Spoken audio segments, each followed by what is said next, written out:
folks, it is virtual Ms. Powell back again because I realized we didn't see her at all last quarter, and boy, did it show. So welcome to Social Studies with Ms. Powell, I think is what I called it. Anyway, we're going to be talking about the French and Indian War today and why that is really important for setting up the major events of the Revolutionary War. Now, you should already have a little bit of background about what the French and Indian War was, but because I know my students, I'm going to do a little quick review, okay? So here's a map, and I'm going to explain the who, whats, and wheres of the French and Indian War. Okay, so you're looking at a map of North America. The red parts represent the British colonies. All the blue that you see, that's the French territory. So the English are pushing further west. If you think about the motivations of colonizing in North America, it was land and wealth for the most part, right? So the French are pushing south, the English are pushing west. So where those two colors mix, that's the Ohio River Valley and beyond. But that's the part that was at dispute during this French and Indian War. Okay, so now that you know the who's and the whats, let's go through some terms and make sure that we are on the same page, okay? Remember, we're talking about the French and Indian War here, okay? This was between the French and the British as part of something called the 7 Years' War, okay? This was like the North American front, I guess you could call it. So the battle was about the British colonies pushing further west while the French colonies pushed south and kind of meeting in the middle in that Ohio River Valley, which I have a picture of right here.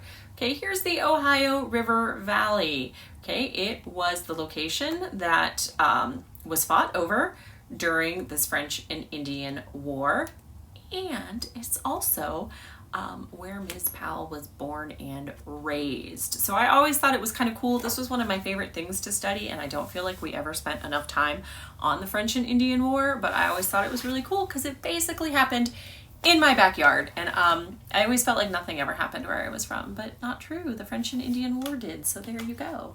The people involved, okay, remember we refer to a lot of them as colonists, okay?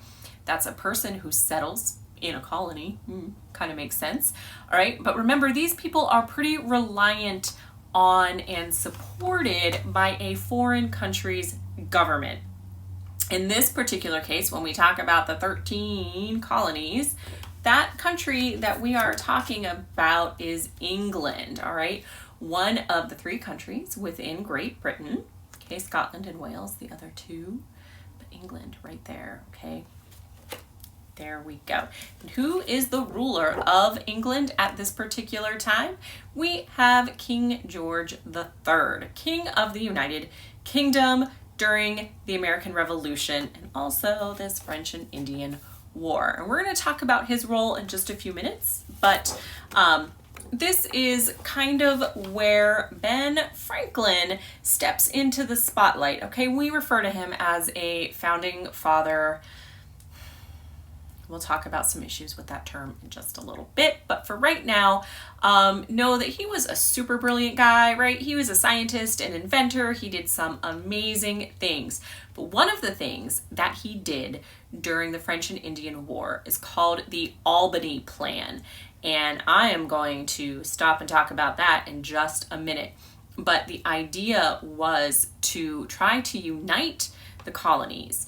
Remember, as we have talked about the colonies, it's been the whole time how they developed separately, right? So even though they're all together in, geographically speaking, they're not together, okay? There's no united government, okay? They're each kind of going about their own way. Remember, they have different motivations for being here. Even as the generations go on, you are still beholden to a lot of those ideas, okay? So the Southern colonies were all about those cash crops and large farms. Okay, middle colonies, not as much, maybe a little more tolerant and more diverse than New England, who, remember, they originally settled in those colonies to escape religious persecution. So they're all kind of doing their own thing. And there have been several attempts at this point to try to unite them, but it's really not until Ben Franklin and his political cartoon that I'm about to show you that really starts to kind of rally and bring these colonies together. So in 1754, Ben Franklin publishes what is essentially a political cartoon. You see a snake cut into pieces or segments, and it says join or die. Now these pieces represent each of the colonies. So NE is New England, NY New York, NJ New Jersey, Maryland, Virginia, North Carolina. You get the picture. So Ben Franklin is essentially saying that the only way for the colonies to survive is by uniting and forming a basically government to be a singular group of people. Okay, so the ultimate outcome of the French and Indian War is that the British win. They gain land that was formerly controlled by the French, okay? And in this Treaty of 1763, okay, it kind of brings about the end of the war. There's always like a little peace agreement, a treaty that is signed between the parties. The British gain control of French territory and completely ignore all of the Native American and indigenous population claims. Okay, but part of that treaty, part of that agreement is this proclamation line of 1763. Okay, this forbids British colonists from settling in lands west of the Appalachian Mountains. Okay, it's created after the French and Indian War. It's not intended to be permanent because, remember, England wanted more land. It was just kind of like, for the time being, don't go past that line, don't cross that line. It's problematic because there were a lot of colonists, George Washington included, who had already purchased lands, who already were planning on expanding past the Appalachian Mountains. Okay, so some people are a little upset about that. England, for its part, if you remember King George III, right? He is thinking about how to pay for this very expensive war. Okay, up to now, the colonists have sort of been left to their own devices and not really required to pay a lot of taxes or do much. Okay, but now the king is kind of worried about the British, his subjects, these colonists pushing west into those lands. Okay, a lot of those lands are claimed by the indigenous populations, these Native Americans. So the British are rightfully concerned about any skirmishes, any more fighting that is going to happen in that territory. So he's asking, the king is asking that the colonists just, whoa, hold off a minute, hold on. Let's not do that yet. Okay, he has to figure out a way to protect those colonists, right? So he has to raise what is called revenue, okay? This is money that is made by collecting taxes. Okay, people in England are very used to taxes. Like I said, the colonists have never really been asked to do that. So it starts with putting taxes on items that are used, like the Sugar Act, okay? This act places taxes on sugar and molasses, okay? And it increased enforcement of these taxes. And right away, there are protests. People are dissenting, remember that word, okay? And objecting to these taxes. Okay, so 1764, we have the Sugar Act, followed very quickly in 1765 by the Stamp Act. This act created a tax on printed goods, so paper, newspapers, playing cards, things like that are subject to the Stamp Act. Okay, then we have also in 1765 the Quartering Act. This isn't necessarily a tax that is levied on the colonists. They don't have to pay, but it is requiring colonists to provide housing and food for British soldiers. So it's saying if we are going to have soldiers in the colonies, okay, we're not going to build barracks for them. We are not going to pay more than we have to pay. We are going to require that our colonists do something like house them and feed them. So this also, can you imagine, like, knock, knock, knock, hi, I'm here and I'm going to be living here now and you have to feed me and give me your food. A lot of people were really unhappy about that, but I have something really exciting to show you. I have a replica copy of what this Quartering Act looked like. So you want to take a look? I know you want to take a look. All right, here we go. The Quartering Act, an act for the better providing suitable quarters for officers and soldiers in His Majesty's service in North America. One quick little note as you are scanning this document, you're going to notice that a lot of the S's look like F's. Otherwise, you might just be wondering what the Majesties is. But there you have it. F's, S's, they all look the same. So what this is essentially arguing, and I'll even read a little section for you. And whereas it may frequently happen from the situation of such barracks that if troops should be quartered therein, they would not be stationed where the preference may be necessary and required. Okay, so it's saying that how can we protect our citizens, our colonists, if we don't have a place for these soldiers to reside, okay? If we rely on the barracks, these military installations for them to live, that might not be where we need them to fight and protect. So it's a perfectly reasonable request and demand for colonists to house these soldiers and feed these soldiers where they are needed the most. Okay, so this should kind of paint a picture of where people fell on which side. So there were a lot of people that thought it was perfectly reasonable as English subjects to be paying taxes. And the Quartering Act made a lot of sense. Why, if we need to be defended, it's perfectly reasonable to house these soldiers, because what is the alternative? Not be protected?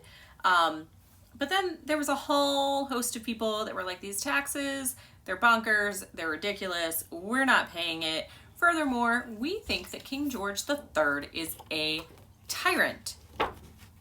You may have heard this word being thrown around a lot recently, okay? But tyranny, okay, is this idea that the leader, the ruler, is very cruel and unfair, okay? So if you are a colonist and you are against all of these taxes, you very likely think that King George is a tyrant, okay? And part of the way that England responds to all of this, the protests against the Stamp Act, and all of the other taxes for that matter, is to issue a declaratory act in 1763.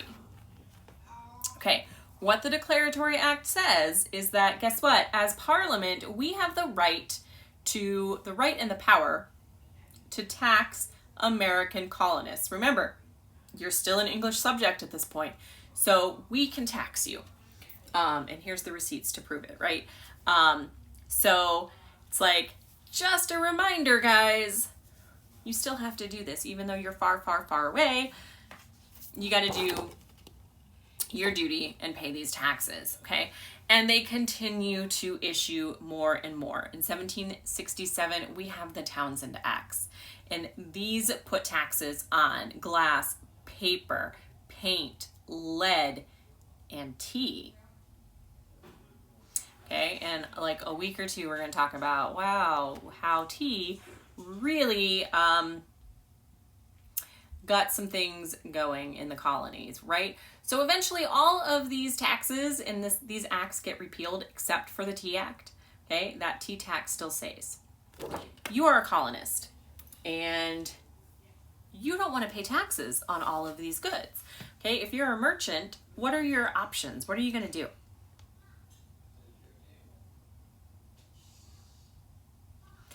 You can get those goods illegally, right? We call that smuggling. You're going to smuggle these goods in, okay? You're going to secretly import illegal goods. But of course the English are going to have a response for that, right? Of course they do. So they issue what is called writs of assistance. Okay, this gives their customs agents the right to search ships, warehouses, even private homes, looking for smuggled goods, looking for things that people have not paid taxes on. Okay, so as if paying these taxes weren't bad enough, as if having to house British soldiers wasn't bad enough. Now they're saying their customs people can come and search anything, right? Our houses, warehouses, our ships, and people are really angry. And probably rightly so. I mean, when we go to look at our Bill of Rights, we're going to see a lot of things that directly contradict what the English are doing right now. Where when we create our Constitution, we are creating laws where that cannot happen. Okay, so you as a colonist at this point are going to fall into one of two categories. Well, three really, but we won't really talk about the third. Okay, if you support the British taxes, if you want the colonies to remain part of England and remain British subjects, you are a loyalist, okay? You are in favor of British rule in the colonies. And I don't know, sometimes I think like, well, maybe that's not such a bad idea. It's perfectly reasonable to ask me to pay taxes and do my fair share, right? If that funding is to support and defend and provide for me and my people, that seems reasonable.